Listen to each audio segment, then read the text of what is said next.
Tus manos están hechas para un trapo, no para llaves, Elisa. Recuérdalo de una vez por todas.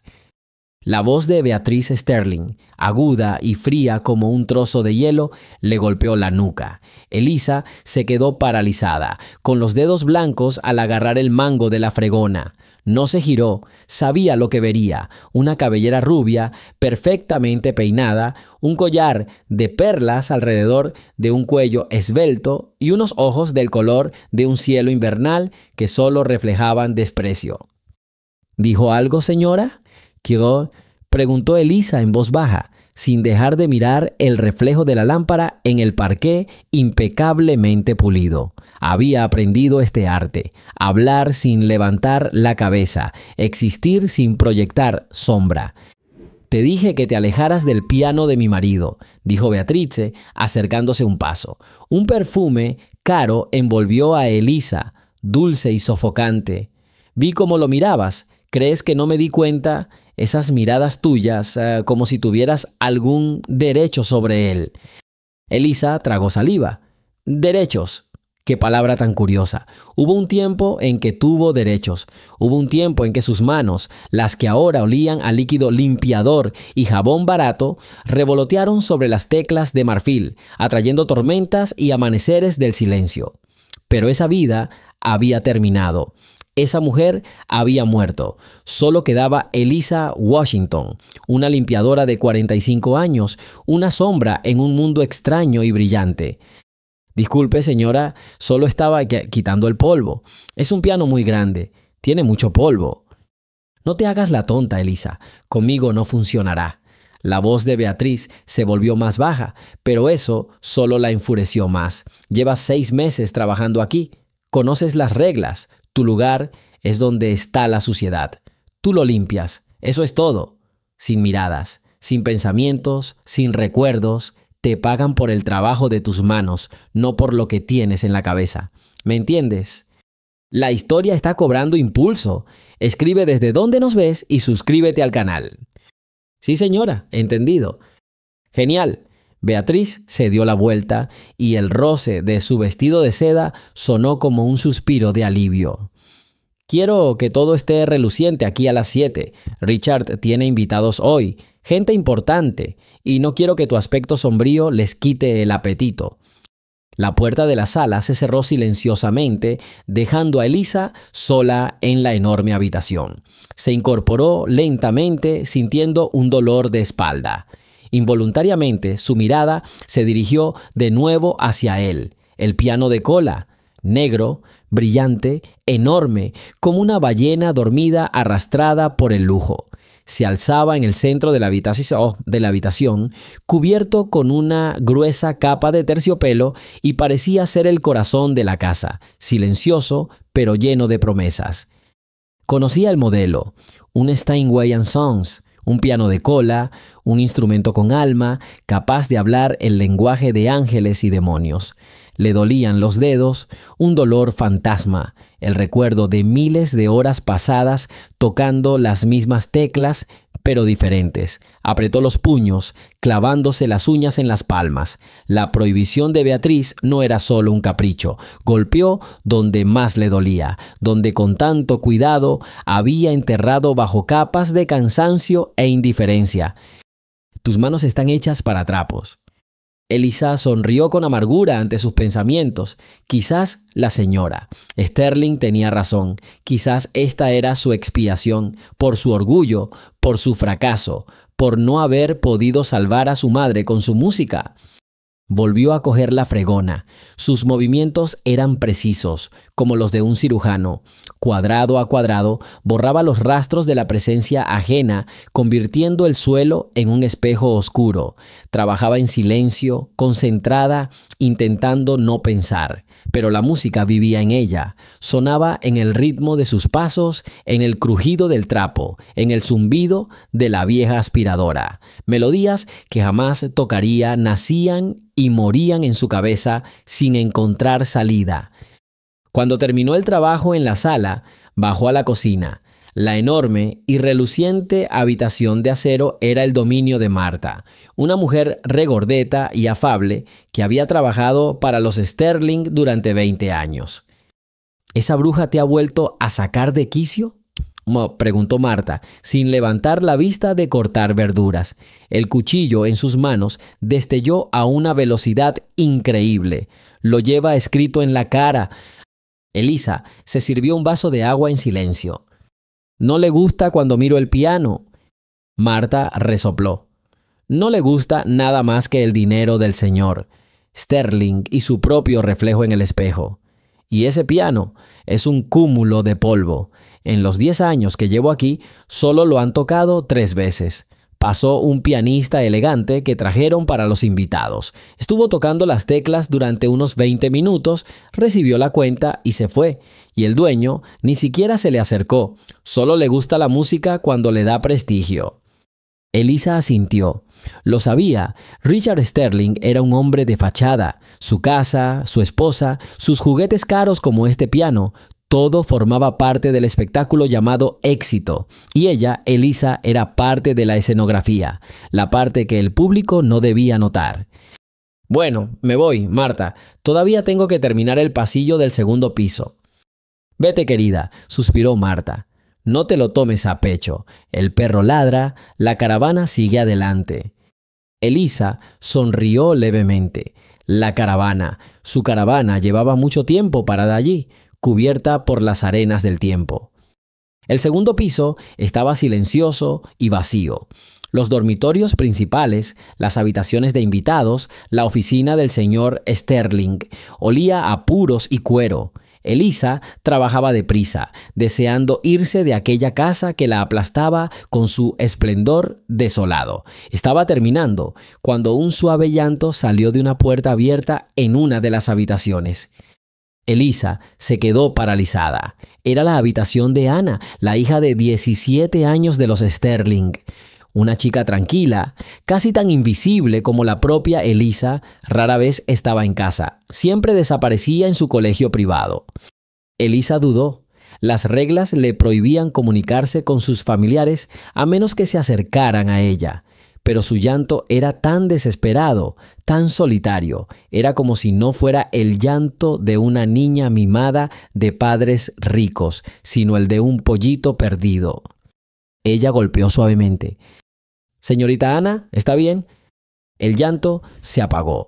Un momento después, la puerta se entreabrió. Ana estaba en el umbral, bañada en lágrimas y con el rímel corrido por las mejillas. «Elisa, ¿qué haces aquí?». «Estoy terminando de limpiar. Escuché. Disculpa si te molesté». Ana la miró con una mirada larga y extraña. No había en sus ojos la arrogancia materna ni la fingida indiferencia paterna. Solo había confusión juvenil. «Nada, todo está normal».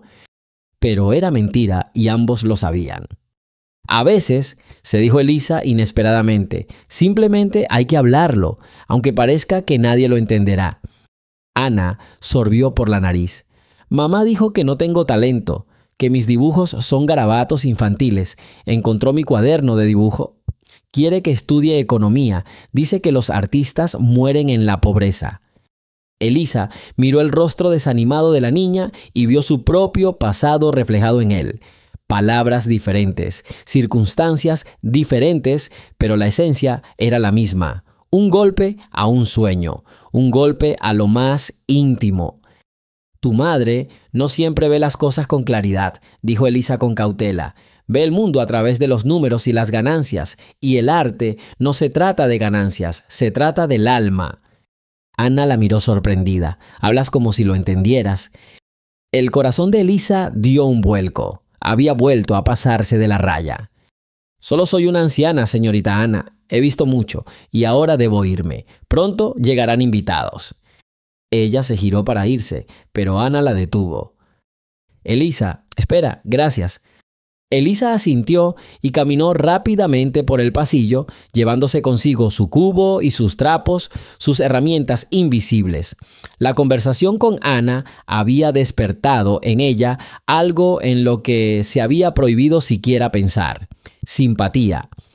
Tras terminar su trabajo, se puso su modesta ropa de calle en la estrecha sala de profesores. Afuera ya empezaba a llover. Las primeras limusinas se acercaban a la entrada principal. Risas, fragmentos de conversación y el tintineo de copas se oían al abrirse las puertas. Otra función estaba a punto de comenzar.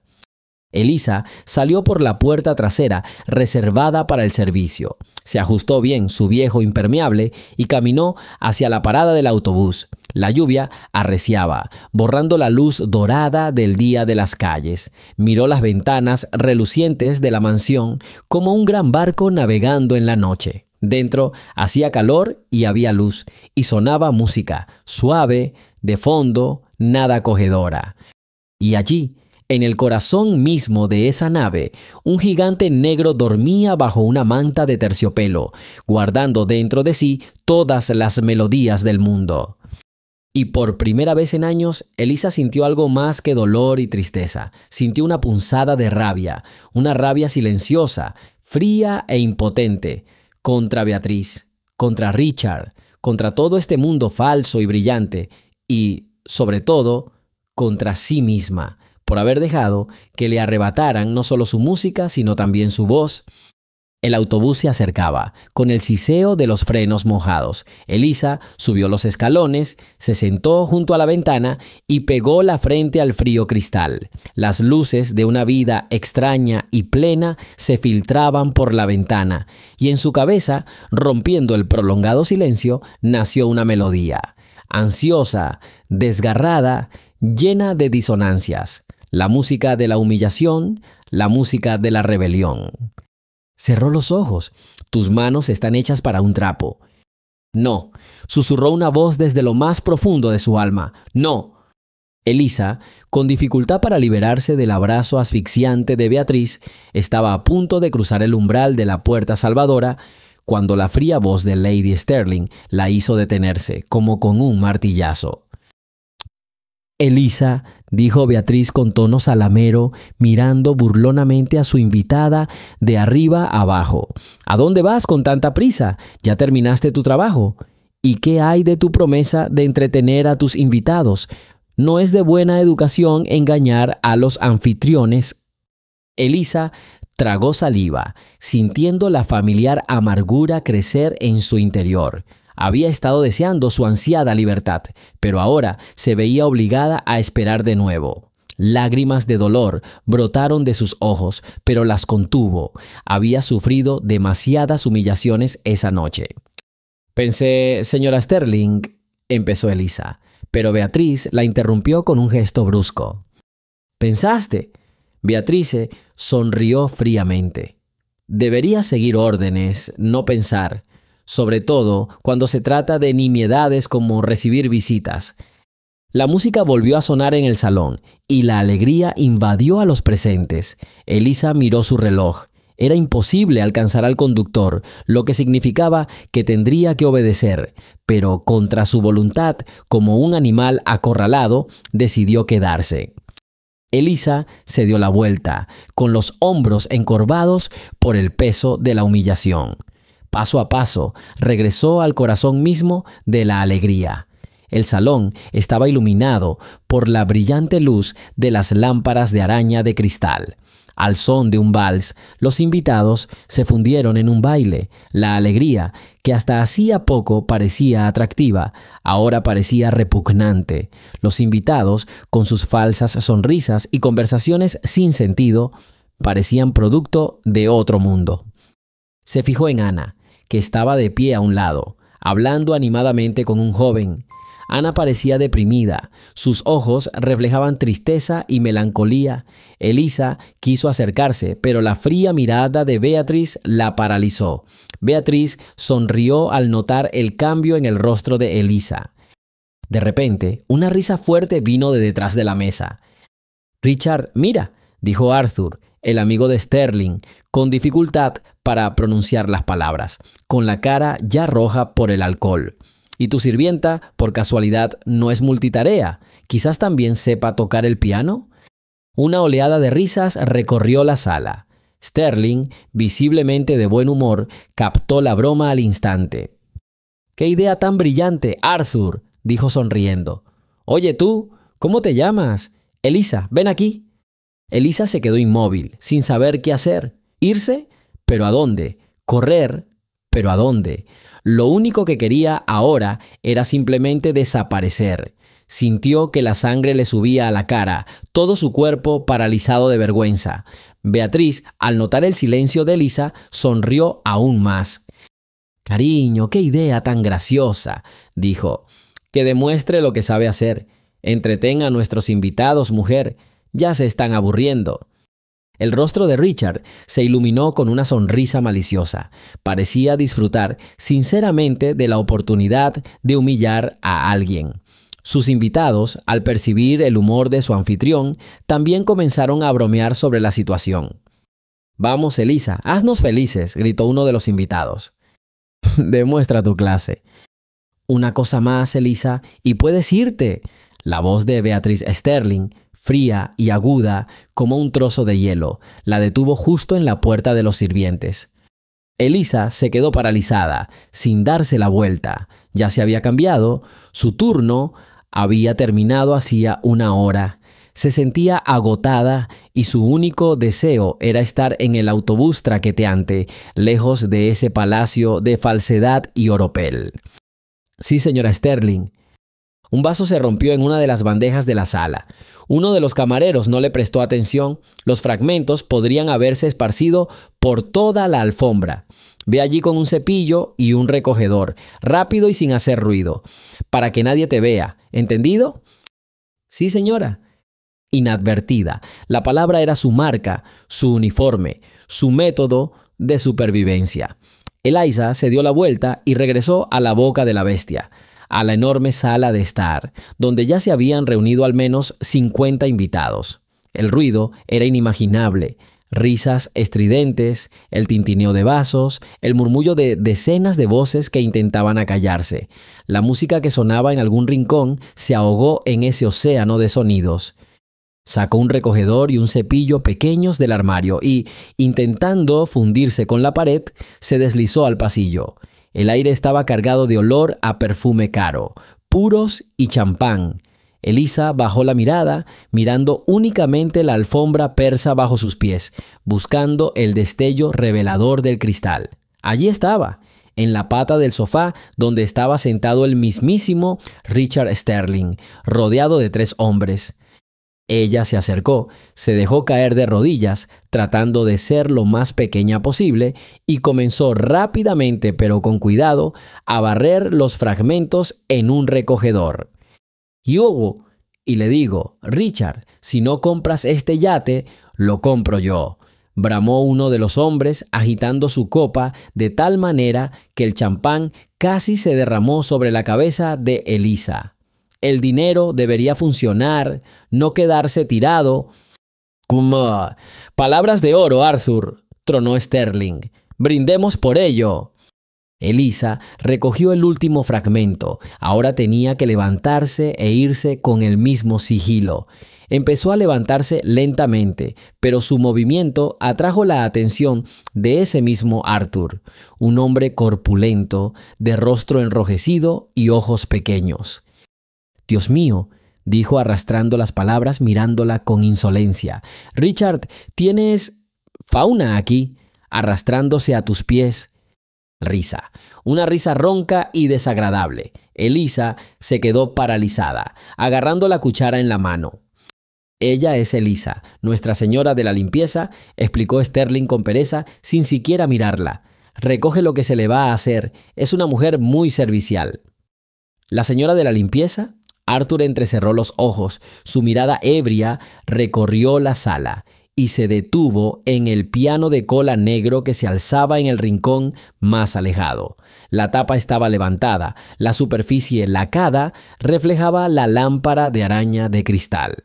«Dime, amigo mío, ¿solo se le da bien fregar pisos o tiene otros talentos?» Sterling siguió su mirada. Una expresión de confusión cruzó su rostro, luego una de interés depredador. Le encantaban los programas, sobre todo los que dirigía. «¿Qué quieres decir?» «Sí, alzó la voz Arthur, atrayendo la atención de los invitados vecinos. Ahí está el piano, acumulando polvo. ¿Y si tú, Eliza, sabe tocar? Mujer, ¿sabes tocar las teclas? Tócanos algo para divertirnos. Ahora todos la miraban, decenas de ojos curiosos, burlones e indiferentes. El ruido se apagó, reemplazado por susurros expectantes. Eliza sintió que la sangre le abandonaba el rostro. Estaba de pie en medio del pasillo, pequeña, gris, con un recogedor en la mano, convirtiéndose en el centro de un circo horrible. ¡Qué tontería, Arthur!, intervino Beatriz, acercándose a su marido, pero no había defensa en su voz, solo fría irritación. Es limpiadora, su trabajo es tirar basura. Y yo digo que la deje intentar. El invitado borracho no se tranquilizó. Richard, adelante, ordénalo, será divertido. Y Richard Sterling, disfrutando del poder y la atención pública, tomó una decisión. Miró a Eliza como si fuera un objeto. ¡Qué buena idea!, en Swing anunció en voz alta para que todos pudieran oír. De verdad, ¿por qué tiene que estar el instrumento parado? Eliza, ven al piano. Fue una orden, no una petición. El corazón de Eliza se hundió en un abismo helado. Number esto no. Cualquier cosa menos esto. Se había hecho una promesa a sí misma 20 años atrás. En la tumba de su madre. Había enterrado esa parte de sí misma para siempre. No puedo, señor, susurró, y su propia voz le pareció ajena. ¿No puedes? Sterling sonrió. Bueno, inténtalo. No te pago para que discutas conmigo. ¿O quieres que te despida ahora mismo, delante de todos? La amenaza flotaba en el aire. Despido. Significaba más que perder su trabajo. Significaba perder su pequeño cuarto alquilado, el único rincón que tenía. Significaba morir de hambre. Significaba la calle. Vio a Ana. La niña estaba de pie junto a la chimenea, con el rostro pálido como una sábana. Miró a su padre con horror y súplica. «Papá, por favor, no», dijo en voz baja. «Es cruel». «Cállate, Ana», espetó Richard sin mirar a su hija. «No te metas en conversaciones de adultos. Y bien, Eliza, te espero. Entretén a mis invitados». La multitud empezó a vibrar de expectación. Algunos rieron, otros sacaron sus teléfonos. Para ellos fue solo un episodio gracioso en una fiesta aburrida. Para Eliza fue una ejecución pública de su alma. Miró desde el rostro despiadado de Sterling hasta la sonrisa burlona de Beatriz, la curiosidad ebria de Arthur y las docenas de otros ojos. Querían humillación, querían ver a un ratón gris intentar hacer de músico y fracasar miserablemente. Querían bufonadas. Y en ese instante algo dentro de ella se quebró, no por miedo, sino por ira. La misma ira fría e impotente que había sentido hacía una hora en la parada del autobús, solo que ahora no era impotente, ardía. ¿Quieren un espectáculo? Lo tendrán. Lentamente, muy lentamente, colocó el recogedor y el cepillo en la mesa más cercana. Luego enderezó la espalda. Por primera vez en años se permitió erguirse. Miró directamente a Richard Sterling a los ojos. Ya no había miedo ni resignación en su mirada. Solo había un vacío gélido y oscuro. Sin decir palabra, caminó hacia el piano. Caminó por el pasillo silencioso y cada paso resonaba con fuerza en su cabeza. No vio rostros ni oyó susurros. Caminó hacia su pasado, hacia su dolor, hacia su maldición y su única salvación. Allí estaba, negra, brillante, majestuosa. La había estado esperando. 20 años. Se acercó y se detuvo. Pasó las yemas de los dedos por la fría superficie lacada. Sus dedos, mutilados por los detergentes, con la piel áspera, las manos de una limpiadora, las manos que lo recordaban todo. Ella movió el banco y se sentó. El silencio en la sala se hizo casi palpable. Alguien rió nerviosamente, pero luego guardó silencio. Todos esperaron. Eliza puso las manos sobre las rodillas, cerró los ojos Imágenes desfilaron ante su mente, el rostro sonriente de su madre mientras la escuchaba tocar, la mirada severa del profesor en el conservatorio, el día en que se enteró de la traición, la tierra fría del cementerio y su propia promesa. Nunca más, madre. ¿Me oyes? Nunca. Estaba rompiendo su promesa, pero de alguna manera ahora lo sentía. No era por ellos, no era por Sterling, no era por este público ávido de espectáculo, era por ella, para demostrarse a sí misma que no habían podido matarlo todo dentro de ella. Que esa chica, esa niña prodigio, esa Elisa que vivía para la música, seguía viva, abatida, humillada, enterrada bajo 20 años de cenizas, pero viva. Respiró hondo, exhalando todo el miedo, toda la humillación, todo el dolor, y levantó las manos. Sus dedos se cernieron sobre las teclas, solo un instante, una eternidad. Y luego los tocó. La primera nota golpeó el silencio ensordecedor como hielo al romperse. No era el sonido tímido y de disculpa que esperaban. Era un acorde potente, grave y triste, lleno de trágica grandeza. Hizo estremecer a los invitados. Arthur, que hacía un momento sonreía con aire de borracho, se quedó paralizado, con la boca entreabierta. Richard Sterling, que había cruzado los brazos en actitud de anfitrión condescendiente, se irguió involuntariamente. Al primer acorde le siguió un segundo, luego un tercero, entrelazándose en una melodía que nadie en esa sala había escuchado jamás. La música fluía de los dedos de Elisa, y no era solo música, era una historia sobre un paraíso perdido, sobre una infancia calentada por el sol y el amor, sobre días despreocupados cuando el mundo parecía enorme y amable, pasajes ligeros y rápidos, como la risa de un niño corriendo por un prado. Los invitados se miraron con rostros desconcertados. ¿Dónde conocía este simplón una música tan compleja y brillante?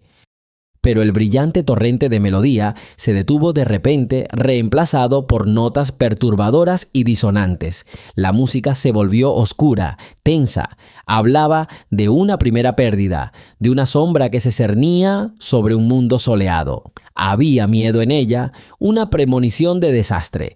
Richard Sterling sintió un escalofrío recorrerle la espalda. Miró a esa mujer, a esa señora de la limpieza, y no la reconoció. Tenía la espalda recta como una cuerda, la cabeza ligeramente inclinada, los ojos cerrados. No estaba allí, en su sala de estar. Estaba allí, dentro de su música, dentro de su dolor. Y entonces llegó la tormenta.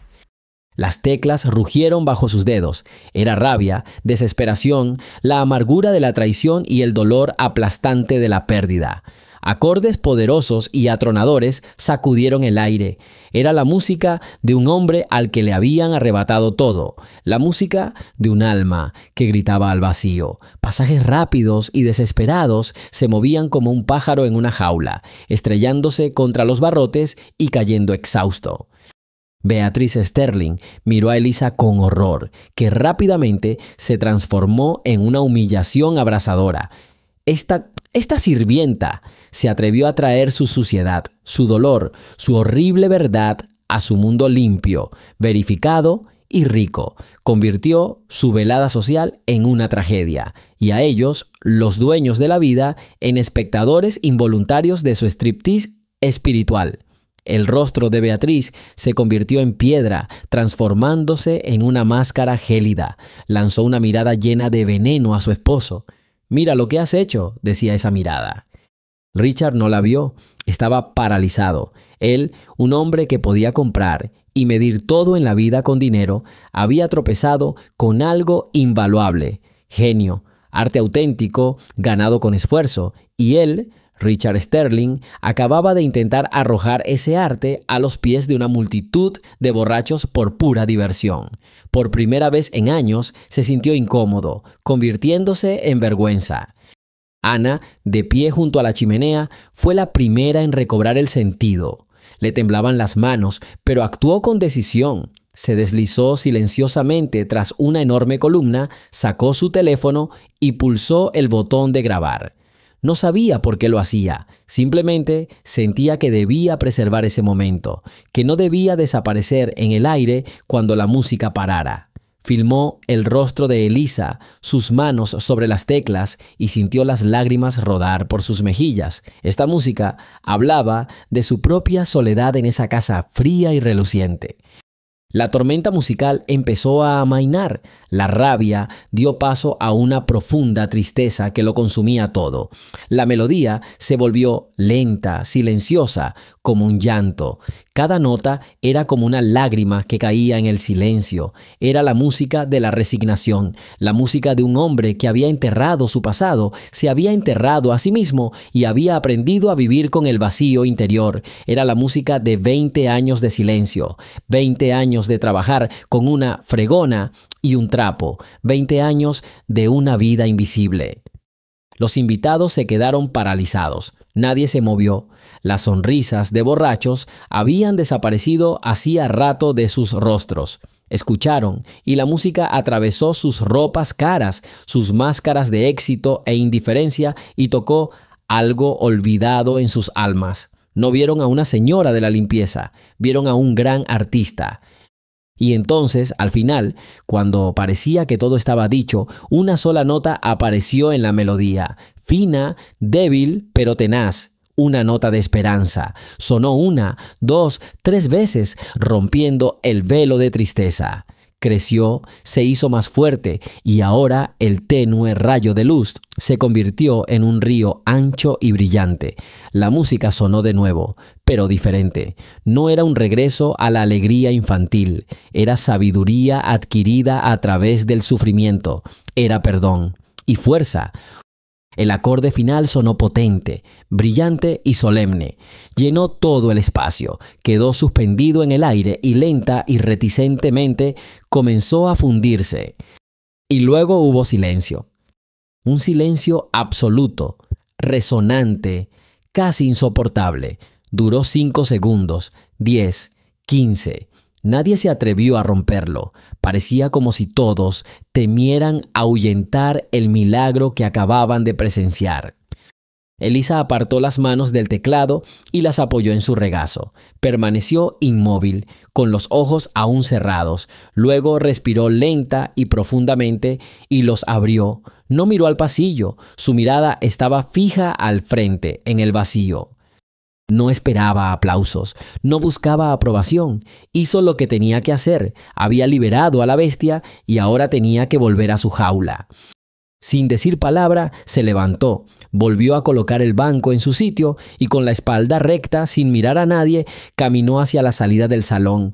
Pasó junto a los invitados paralizados, junto al atónito Richard, junto a Beatriz, petrificada de rabia. Al pasar junto a la mesa donde había dejado sus herramientas de trabajo, se detuvo un momento, tomó un cepillo y un recogedor y siguió adelante hacia la puerta de servicio. En el momento en que su mano tocó el pomo de la puerta, un solo aplauso rompió el silencio. Fue un sonido vacilante, casi asustado. Todos se giraron. Arthur aplaudía, el mismo huésped borracho que lo había empezado todo. Permaneció allí completamente sobrio, con lágrimas corriendo por su rostro. Su aplauso fue seguido por un segundo, un tercero, y en un instante la sala estalló en aplausos. No fue un aplauso cortés ni social, fue una tormenta. La gente gritó ¡Bravo! Sintió de sus asientos de un salto y le extendió las manos. No aplaudían a una señora de la limpieza, aplaudían a un genio que acababa de darles una revelación. Pero Elisa ya no lo oía. La puerta se cerró silenciosamente tras ella, aislándola de ese mundo de ruido, brillo y remordimiento tardío. Volvió a su mundo, el mundo de los pasillos silenciosos y el olor a detergentes. La sala era un caos. Todos hablaban a la vez, comentando con entusiasmo lo sucedido. ¿Quién es? ¿Quién es esta mujer? Monsieur, Component Placement, gritó un caballero canoso. Sterling, ¿dónde la escondiste? Esto es un fenómeno. Richard se quedó en medio de la sala, completamente perdido. Miró la puerta cerrada, luego el piano, luego los rostros encantados de sus invitados. Beatriz se acercó a él con el rostro distorsionado por la ira. ¿Estás contento, Richard?, susurró, para que solo él pudiera oírla. Querías entretener a tus invitados. Los entretuviste. Nos dejaste en ridículo. Todo el pueblo hablará de cómo la señora de la limpieza de los Sterling eclipsó a todos los pianistas que contratamos a precios desorbitados. Beatriz, yo no sabía, balbució. Nunca sabes nada, espetó. No la humillaste, me humillaste a mí, delante de toda esta gente. Quiero que su espíritu se vaya de aquí mañana, ¿me entiendes? Ella se giró bruscamente y se alejó, empujando a los invitados a un lado. Richard se quedó solo. Oyó los gritos de ¡bravo!, Srenia, las caras de alegría y supo que su esposa tenía razón, pero por una razón completamente distinta. Había cometido un terrible error. No solo había humillado a un hombre, casi había destruido un milagro.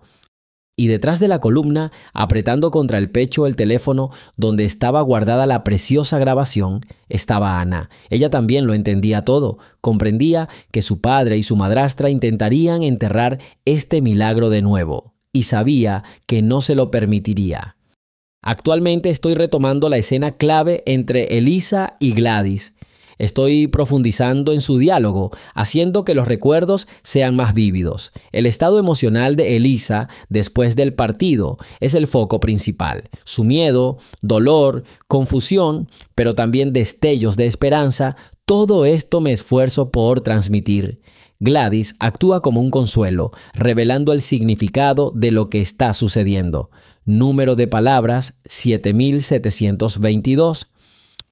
La puerta se cerró de golpe y el mundo de brillo y ruido quedó atrás. Elisa se apoyó en la fría pared del pasillo de servicio, respirando con dificultad. El corazón le latía con tanta fuerza que parecía que iba a reventarle las costillas. Sus manos, que antes volaban sobre las llaves, ahora colgaban flácidas a los costados, agarrando el mango del cepillo y el mango de plástico del recogedor.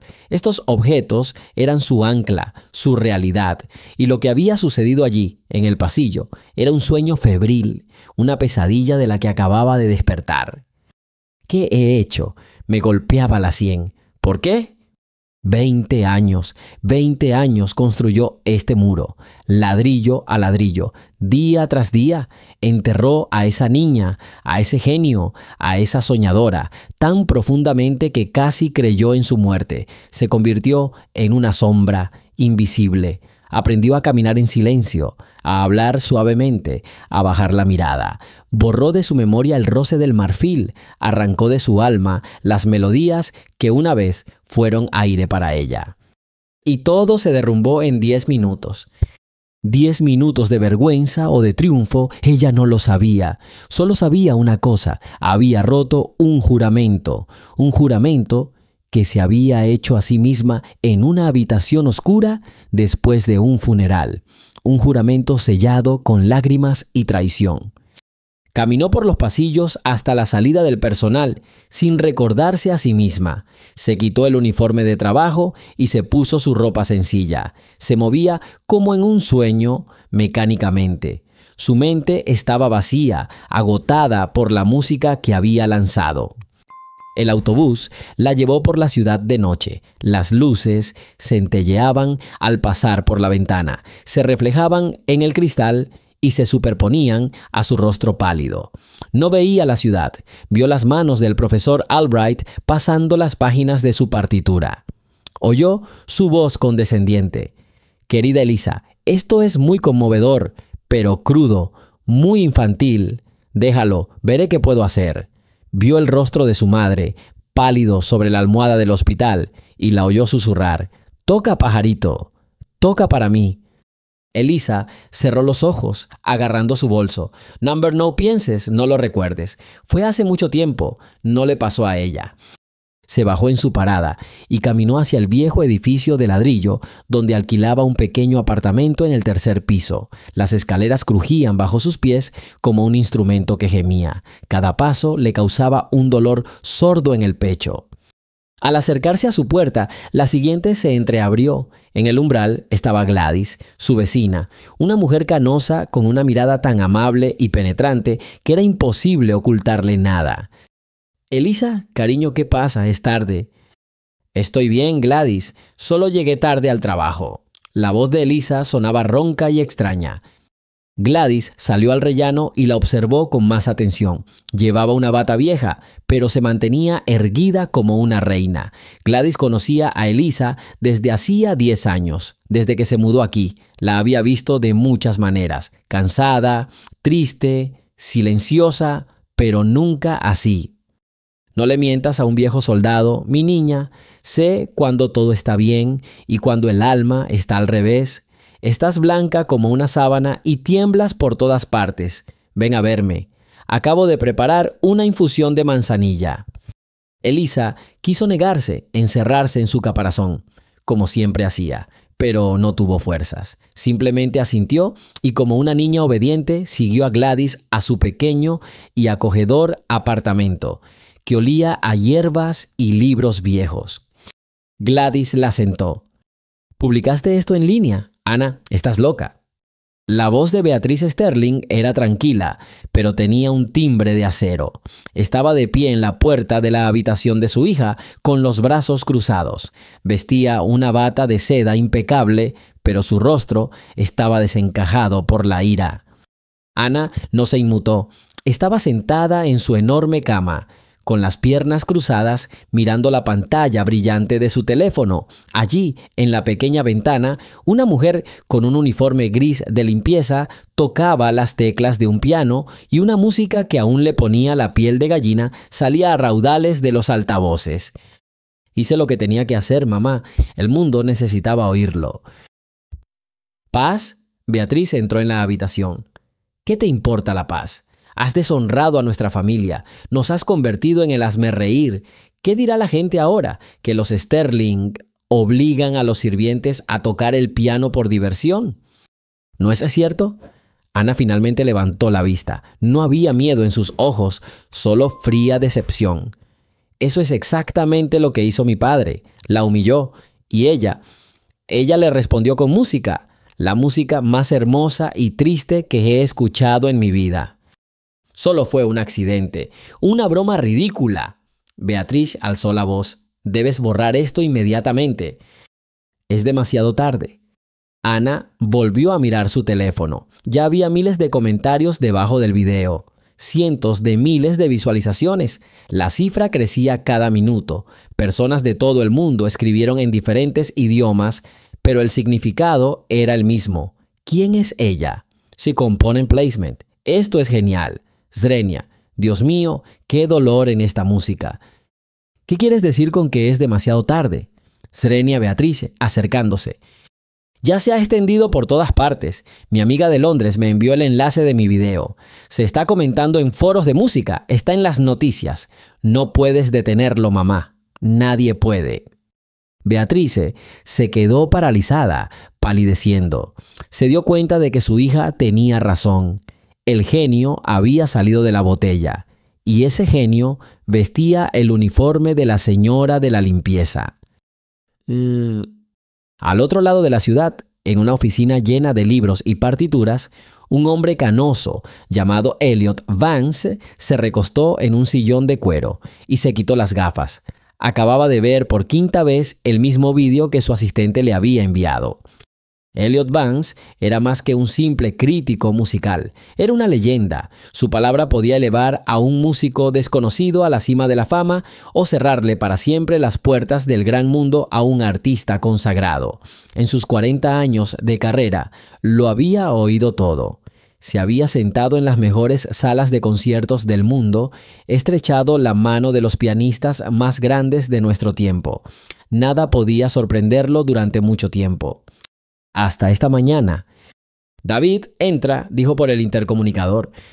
Un segundo después, un joven con rostro preocupado entró en la oficina. «¿Sí, señor Vance?» «Esta mujer, ¿qué sabemos de ella?» «Casi nada, señor. El video fue publicado por Anna Sterling, hija del multimillonario Richard Sterling. Al parecer, ocurrió en una fiesta privada en su casa. La mujer del video supuestamente es su empleada doméstica. Se desconoce su nombre. En internet ya la han apodado la pianista misteriosa. Elliot Vance se frotó las sienes. Los sirvientes. Era increíble. La técnica, el sentido de la composición, la profundidad. No era solo la interpretación de un aficionado talentoso, era la interpretación de un genio que por alguna razón se encontraba en el fondo de la vida. ¿Qué clase de obra es esta? He revisado todos los catálogos. Chopin, Liszt, Rachmaninoff, Number. Esto es algo nuevo, improvisación. Si es así, entonces no es solo pianista, también es una compositora de un calibre excepcional. Nosotros también lo creíamos, señor. Los expertos en los foros discuten hasta quedarse afónicos. Nadie identifica la melodía. Elliot volvió a mirar la imagen congelada en la pantalla. La mujer, cabizbaja, con las manos suspendidas sobre las teclas. Su pose no reflejaba el orgullo de una artista, sino el sufrimiento de alguien que se desahoga. «Encuéntrala, David», dijo Vance con voz más firme que nunca. «Contacta con Anna Sterling. Ofrécele lo que quieras. Necesito un nombre. Necesito hablar con esta mujer. Un talento como este no nace todos los días. No puede desaparecer. Adelante». Elisa fue citada por los Sterling al día siguiente. No a la mansión, sino a la oficina de Richard en el centro. Un rascacielos alto, reluciente de cristal y acero. Un mundo al que nunca había pertenecido. Al entrar en la oficina, se sintió aún más pequeña e invisible de lo habitual. Richard Sterling estaba sentado tras un enorme escritorio de madera oscura. Beatriz estaba sentada en una silla junto a él. Su rostro era como una máscara de hielo. «Siéntese, señorita Washington», dijo Sterling en un tono que no admitía discusión. Elisa se sentó en el borde de la silla frente a ellos. Había estado despierta toda la noche hablando con Gladys, bebiendo su té de manzanilla y escuchando sus sabias y tranquilas palabras. «Recuerda quién eres, cariño, no quién te ven, sino quién eres por dentro. No dejes que te lo vuelvan a quitar». «Supongo que entiende por qué lo hemos llamado», comenzó Sterling. «Ha ocurrido un incidente desafortunado. Mi hija, en su locura juvenil, nos ha causado algunos inconvenientes». Beatriz se resopló, pero no dijo nada. «Nos gustaría resolver este asunto, discreta y rápidamente», continuó el millonario. Abrió un cajón del escritorio y extrajo una chequera. «Apreciamos su trabajo y su puesto. Estamos dispuestos a ser generosos». Extendió el cheque sin apartar la vista de Elisa y lo colocó sobre la mesa, deslizándolo hacia ella. $10,000 por tu silencio absoluto. No hables con nadie, no des entrevistas, no contestes llamadas, simplemente desapareces. Para todos, solo eres una señora de la limpieza a la que le pidieron un papel por error. La historia se olvidará en una semana y tendrás una pequeña cantidad para empezar una nueva vida, lejos de aquí. Elisa miró el cheque. $10,000. Era más de lo que ganaba en un año. Ese dinero podría resolver muchos de sus problemas. Podría mudarse, encontrar un apartamento mejor, tratar sus dolores articulares. Hace 2 días habría cogido ese cheque sin pensarlo 2 veces. Les habría dado las gracias, murmurado una disculpa y huido a esconderse aún más. Pero algo había cambiado. Aquella interpretación del piano había despertado algo más que su pasado. La había despertado a ella. Ella levantó lentamente los ojos y miró directamente a Richard Sterling. «No se trata de dinero, señor. Nunca lo fue». Su voz era tranquila, pero no había miedo ni adulación en ella. Había una fuerza serena en ella. Sterling frunció el ceño. «No entiendo. ¿Quieres más? Bueno, puedo». «No», lo interrumpió Elisa. «No necesito tu dinero». Beatriz no lo soportó. «¿Quién eres tú para negarte? Ingrato. Te damos una oportunidad y aún te resistes. Deberías alegrarte de que no te hayamos echado a la calle por este escándalo. Elisa volvió su mirada hacia ella. No armé un escándalo, señora. Solo hice lo que me pidió su esposo. Toqué el piano. Se puso de pie. Tenía la espalda recta. 20 años de encorvarse y querer ser invisible se habían evaporado. No aceptaré tu dinero ni prometo guardar silencio. No sé qué pasará después, pero no me esconderé más ni por tu dinero ni por mis propios miedos. Ella se giró y caminó hacia la puerta. «Te arrepentirás de esto, Zrenia», le gritó Sterling. «Te destruiré. No eres nada y se lo demostraré al mundo». Elisa no se dio la vuelta, simplemente abrió la puerta y salió, dejando a los dos poderosos hombres sentados en el silencio de su lujosa oficina, atónitos y furiosos. Caminó por la calle, sin prestar atención a dónde iba. El viento le alborotaba el pelo. El grito de Sterling aún resonaba en sus oídos. «¡No eres nadie!».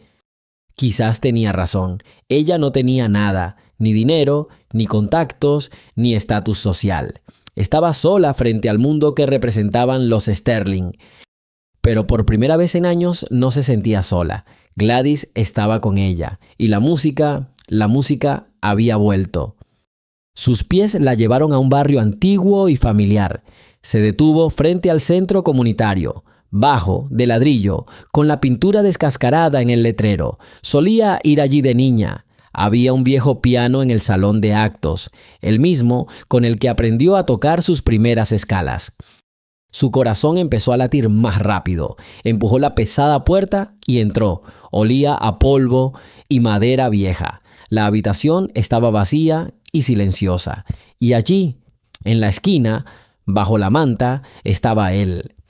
Se acercó con manos temblorosas. Lentamente, como si temiera ahuyentar a un fantasma, retiró la cubierta polvorienta. El piano era viejo y desgastado. Algunas teclas estaban amarillentas por el paso del tiempo. Elisa pasó los dedos por la superficie. Recordó cómo sus pequeños dedos apenas alcanzaban los pedales. Recordó el olor a pulimento y la voz severa de su primera maestra. Se sentó en la silla chirriante. Por un instante permaneció inmóvil, contemplando la hilera de libros en blanco y negro. Fue como volver a casa tras un largo y doloroso exilio.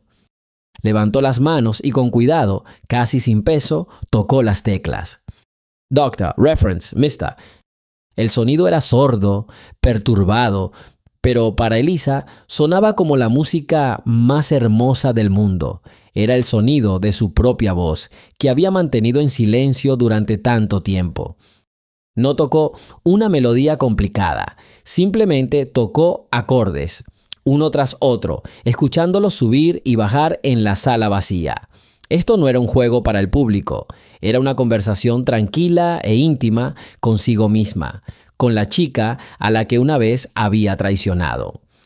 Y en esa música tranquila y desafinada del viejo piano, Elisa Washington, ex señora de la limpieza y futura genio, dio sus primeros y tímidos pasos de regreso a la vida. «Señor Vance».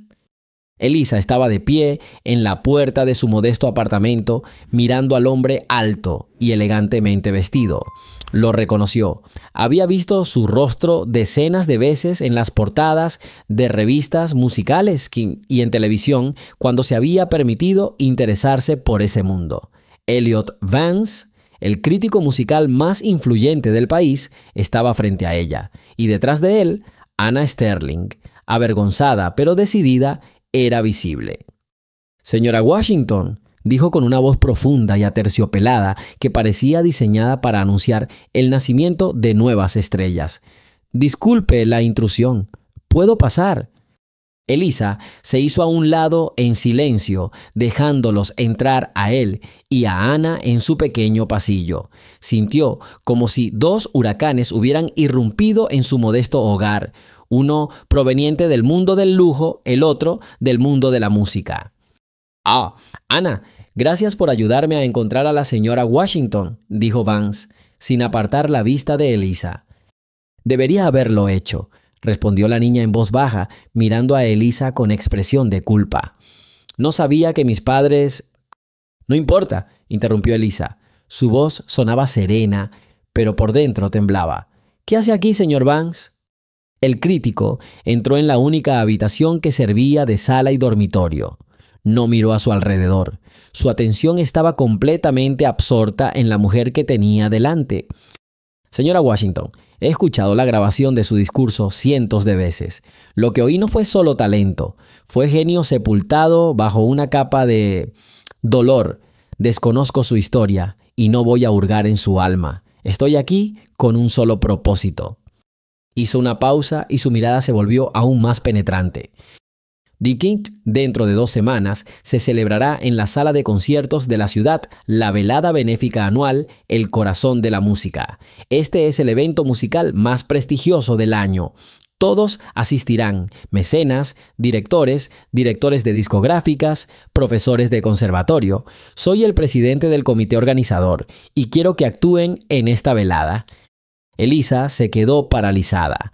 El aire parecía denso y pesado. ¿Actuar en el escenario delante de toda esta gente? Esto era más que una simple propuesta. Era una invitación a regresar al mismo mundo del que había escapado 20 años atrás. No, suspiró. No puedo. ¿Por qué?, preguntó Vance suavemente.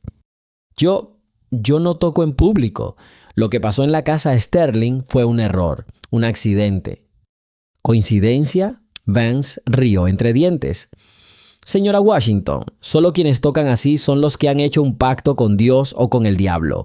Su técnica es impecable, pero esa no es la cuestión. Su música tiene alma y el mundo merece escucharla. ¿No lo entiendes? La voz de Elisa tembló. No puedo.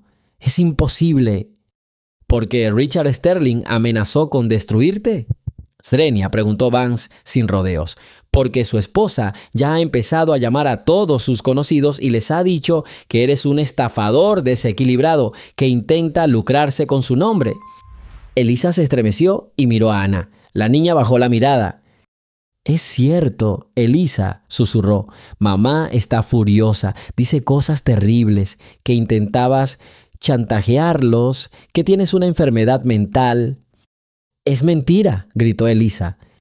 Claro que es mentira, dijo Vance con calma. Y solo hay una manera de demostrarlo. Siéntate al piano en el escenario de una sala de conciertos y deja que la música hable por ti. Dirá la verdad mejor que cualquier palabra. Limpiará toda la suciedad. Él se acercó. Entiendo tu miedo, pero piensa en esto. Ahora mismo intentan encerrarte en una jaula de mentiras y rumores. Si te niegas, les ayudarás a cerrar la puerta desde afuera. Si aceptas, quedarás libre. La decisión es tuya. Puso una tarjeta de visita sobre la mesa. Este es mi número personal. Tienes 3 días para decidir. El programa de esta noche está casi listo, pero encontraré un lugar para ti. Piénsalo, Elisa. Por favor, piénsalo. Dicho esto, Elliot Vance y Ana se marcharon, dejando a Elisa sola en su pequeña habitación. Miró la tarjeta de visita y le pareció que no era solo un trozo de cartón, sino la llave de una puerta que ella misma había clavado hacía muchos años. Y ahora tenía miedo igual de dejar esa puerta cerrada y de intentar abrirla. Y los 2 días siguientes fueron una tortura para Elisa. No podía comer ni dormir. Las palabras de Vance y las amenazas de los Sterling resonaban en su cabeza. Caminaba de un lado a otro como un animal acorralado. Una parte de ella, acostumbrada a las sombras y la paz, gritaba: «¡Ríndanse! ¡Escóndanse! ¡Los destruirán!». Pero otra parte, despertada por la música, susurró: «¿Y si tiene razón? ¿Y si esta es su única oportunidad?». Una llamada la sacó de sus pensamientos agonizantes. Era Gladys. «Bueno, hija mía, estás aquí compadeciéndote de ti misma». La voz de la vecina era, como siempre, directa y carente de sentimentalismo. «Gladys, no sé qué hacer», admitió Elisa. «Lo sabes todo, solo tienes miedo. Este Sterling y su esposa son como 2 perros furiosos que ladran fuerte porque de verdad tienen miedo. Te tienen miedo, Elisa. Temen que todos vean cómo eres y entiendan cómo son ellos. Pero son ricos, tienen poder. Tienes más que eso, interrumpió Gladys. Tienes un don. El dinero puede comprar el silencio, pero no el talento. Pueden contratar a 100 pianistas, pero ninguno puede tocar como tú. Elisa guardó silencio, escuchando las sabias palabras de la anciana. Ese crítico, Vance, no solo te dio la oportunidad de actuar, te dio un arma, un escenario, un piano. Deja de esconderte en las trincheras, Elisa, es hora de luchar. No por ellos, por ti, por esa niña que una vez abandonaste.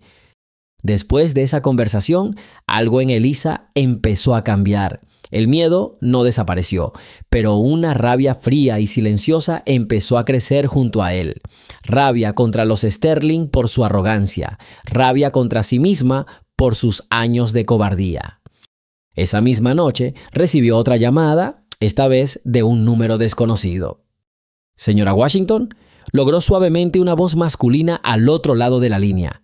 «Me llamo Arthur Finch y soy el asistente de la señora Sterling». El corazón de Elisa se hundió. «Sí, estoy escuchando». «Mis empleadores están profundamente preocupados por la situación. Entienden que pudieron haber sido un poco duros. Están dispuestos a disculparse y como gesto de buena voluntad ofrecerle una compensación.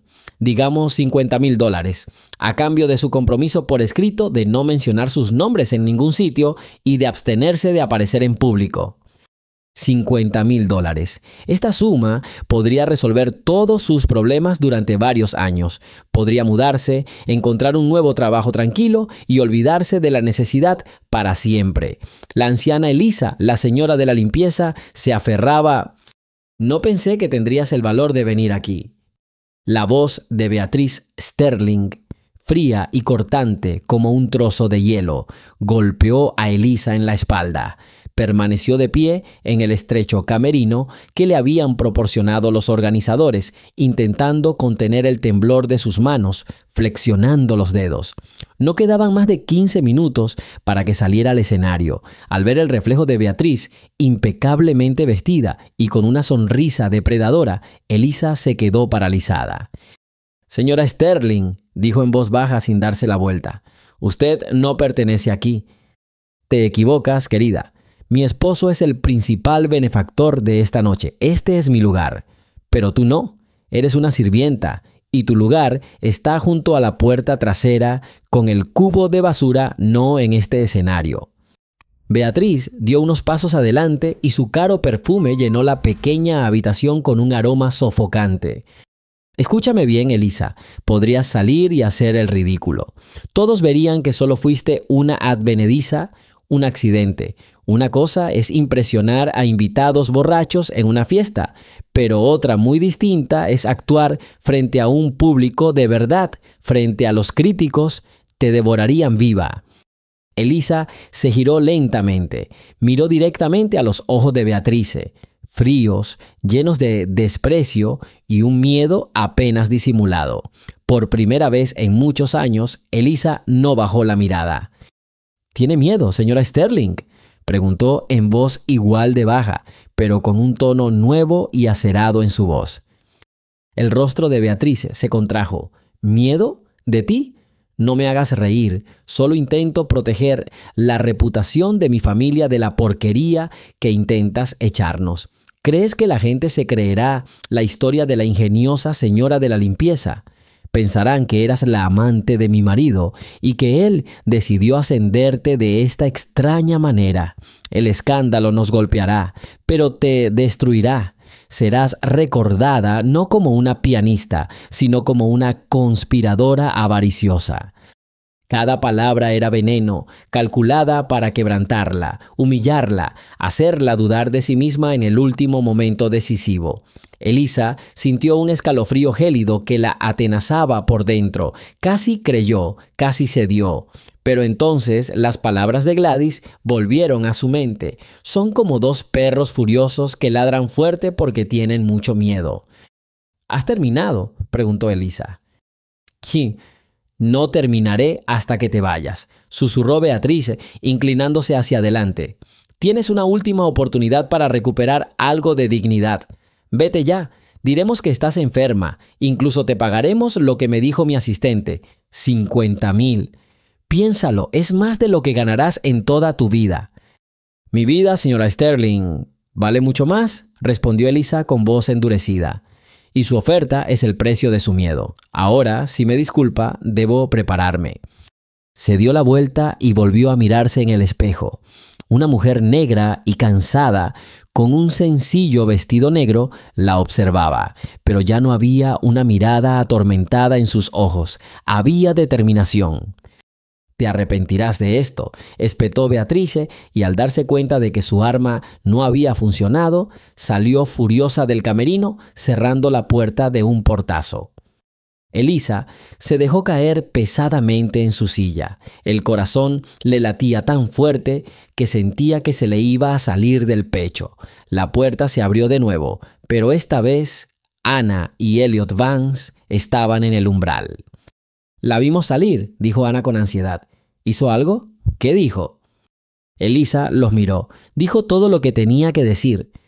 Elliot Vance la miró atentamente. «¿Y qué vas a hacer, Elisa?» Elisa se levantó lentamente, enderezó los hombros y se miró las manos. Ya no le temblaban. «Voy a jugar, señor Vance». Había un bullicio entre bastidores, pero para Elisa el mundo se había reducido al eco del pasillo y al brillante rectángulo de luz que delimitaba el escenario. El locutor ya estaba pronunciando su nombre, acompañándolo con una breve pero intrigante historia que Elliot, obviamente, le había contado. Las palabras le llegaron como a través de un hilo de algodón. Un talento único, un descubrimiento inesperado, una mujer con un destino increíble. Elisa Washington. Ana le apretó la mano con fuerza. «Estamos contigo. Respira». Elisa asintió y dio el primer paso para salir de las salas. Los focos la cegaban. Por un momento quedó cegada, pero luego recuperó la vista y lo vio.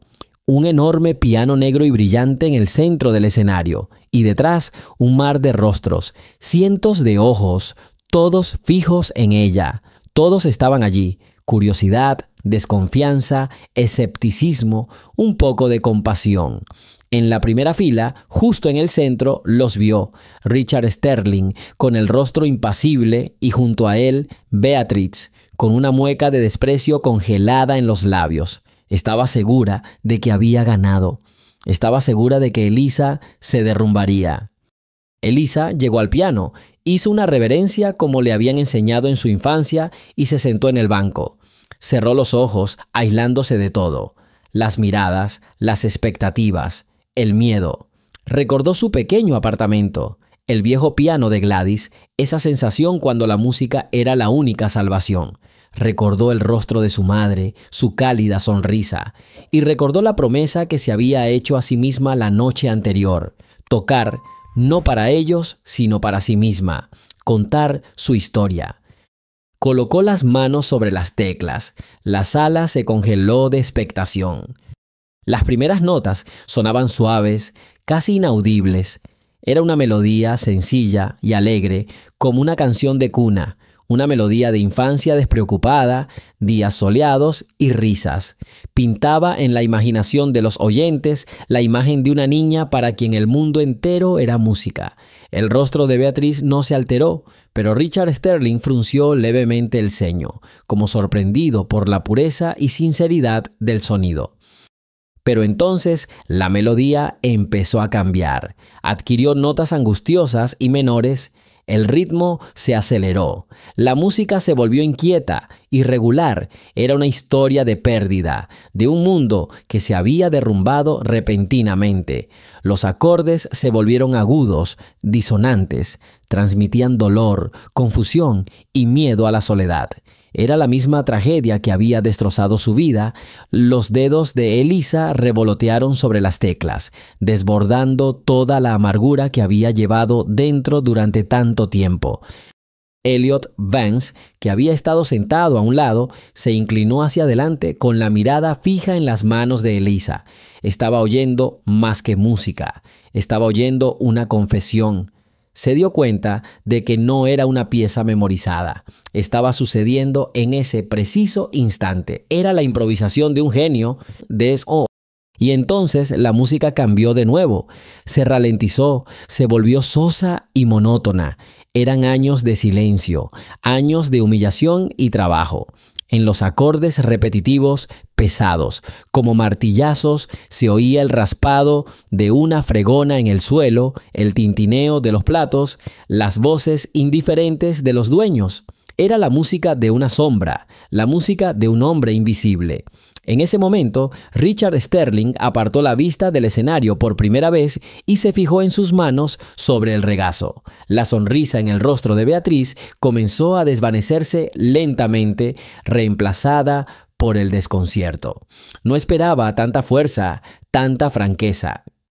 Y cuando parecía que esta melodía gris y sin vida duraría para siempre, un único sonido agudo y claro la rompió. Resonó como una gota de agua cayendo en el silencio sepulcral. Luego otra y otra, al principio tímidamente, con incertidumbre, y luego con más audacia e insistencia, un nuevo tema comenzó a surgir. Esta era la música de la lucha, la música del despertar. Había ira en ella, una ira justa y fría contra la injusticia, contra la crueldad, contra sí misma. El ritmo aumentó, la potencia del sonido creció. Esto ya no era solo una confesión, era un desafío. Los pasajes se volvieron más complejos, más virtuosos. Elisa ya no era una víctima que contaba su dolor, era una guerrera que se lanzaba a la batalla. Sus dedos no se limitaban a pulsar las teclas, sino que asestaban golpes. Cada acorde era una respuesta a la humillación, a las miradas despectivas, a los susurros a sus espaldas. El rostro de Beatriz Sterling era una máscara pálida e inmóvil. Miró a Elisa con horror e incredulidad, consciente de su fracaso. Había intentado destruir a esta mujer y en cambio se había convertido en el catalizador de su triunfo. Richard Sterling miraba fijamente al escenario y había algo en sus ojos que Elisa nunca antes había visto: vergüenza, una vergüenza profunda y devoradora. Ana lloró sin ocultar sus lágrimas. Eran lágrimas de alegría, orgullo y alivio. No solo presenció una representación, sino el milagro del renacimiento del alma humana. Y entonces, al alcanzar la cima de la furia y el poder, la música se apagó de repente. Hubo un silencio casi absoluto, y en ese silencio, Elisa comenzó a tocar el último tema. Era una melodía de esperanza. Estaba tranquila, pero llena de fuerza interior, ligera, pero sabia, tras haber pasado por el sufrimiento. Ya no había dolor ni ira en ella, solo aceptación y una ligera tristeza. Era la música del perdón. Perdón no para quienes la habían ofendido, sino para sí misma. Perdón por los años de silencio, por el don de la devoción. Los acordes finales no sonaban como un punto, sino como una elipsis. No eran estridentes ni pomposos, eran tranquilos, llenos de dignidad y la promesa de una nueva vida. Se disolvieron en el aire, dejando tras de sí una sensación de pureza y plenitud. Elisa apartó las manos del teclado. Durante unos segundos reinó un silencio absoluto y resonante en el enorme salón. Parecía que nadie se atrevía a respirar. Y entonces la habitación explotó. No fueron solo aplausos, fue un rugido, una ráfaga, un trueno. La gente saltó de sus asientos gritando ¡bravo! Aplaudieron hasta que les dolieron las palmas y este trueno lo contenía todo. Admiración, conmoción, empatía. Muchos lloraron sin avergonzarse por las lágrimas. Acababan de presenciar no un concierto, sino un verdadero milagro. Elisa se sentó cabizbaja, con lágrimas corriendo por sus mejillas. Eran lágrimas de liberación. El peso que había cargado sobre sus hombros durante décadas finalmente se había aliviado. Estaba vacía y llena hasta el borde al mismo tiempo. El presentador de la velada, no menos atónito que los demás, salió al escenario. A su lado caminaba un hombre mayor de aspecto respetable. «Damas y caballeros», dijo el anfitrión, apenas audible por el ruido. «No tengo palabras, pero nuestro invitado de honor sí las tiene. Él es el señor Lawrence, decano del Departamento de Interpretación de la Juilliard School. El anciano decano se acercó a la confundida Elisa, quien aún no podía levantarse del estrado. Le tomó la mano. «Señora Washington», dijo en voz alta para que todos pudieran oír, «escuché tocar a Rachmaninoff cuando era niño. La escuché tocar hoy. En nombre del conservatorio, tengo el honor de ofrecerle una beca completa para que complete su educación, si así lo desea. Pero francamente, no sé qué más podemos enseñarle». El público estalló en aplausos de nuevo, pero eso no fue todo. Elliot Vance también subió al escenario. «Y en mi nombre y en el de la discográfica más grande, quiero ofrecerte un contrato para grabar un álbum. El mundo necesita escuchar esto». Elisa se puso de pie lentamente, miró la sala, a los cientos de rostros extasiados. Su mirada se posó en la primera fila. Las sillas donde habían estado sentados los Sterling estaban vacías. Se habían marchado, incapaces de soportar su triunfo, desapercibidos como sombras. Y entonces, de pie en medio del escenario, inundada de luz y aturdida por los aplausos, Elisa Washington sonrió por primera vez en muchos, muchos años.